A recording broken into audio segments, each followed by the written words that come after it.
So mental health continuum is this brilliant, simple tool that basically helps you to self-identify where you are and whether you're green through red. And it looks at your mood and your attitude and your behavior and your body and your addictions.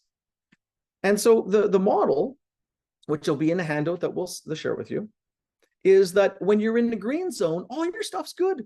Your mood's in a normal range. Your cognition is normal. Your sleep is normal, like whatever your normal is. And your coping mechanisms, which everybody has, is, whether it's alcohol use, gambling, shopping, cleaning, who knows what it is, everyone's got theirs, is in a normal range. And it's like if you had sprained your ankle and when you slip into orange. So now you've got like a bandage on, it's like your ankle's it's bandaged up and you might have some crutches and your brain has sort of shifted like it's sprained. And you might be more irritable and your cognition might be affected a bit, your energy might be affected, and your addiction, whatever it is coming up. It's almost like the people that at a bad day would say, okay, I think I need a glass of wine. Or instead of having one, they'd have two. Or if they always have two, maybe they're having four.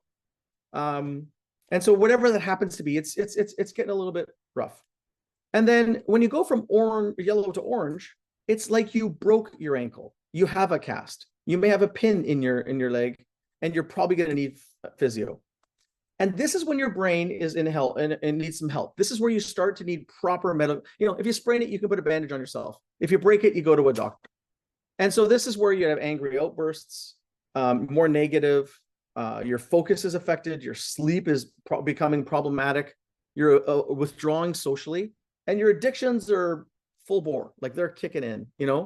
If you're a 1 drink of wine per night person, you might be up to a bottle per night, or you might be supplementing with some tequila or who knows what, right? Like the coping mechanisms are working harder. And this is where you need to start getting help.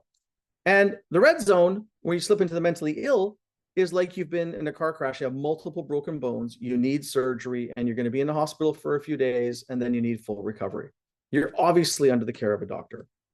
And in the red zone, there's all kinds of things that start to show up that look like you're a bad person. You could be very aggressive or negative, hardcore road rage or whatever it happens to be.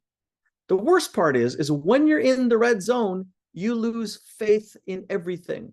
But in particular, that you can get back to green. That's the dangerous part. You lose faith that you could get back to green. And that's where it's dangerous.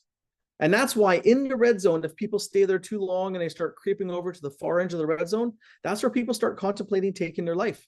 People have suicidal thoughts, and it becomes really, really, dangerous for them.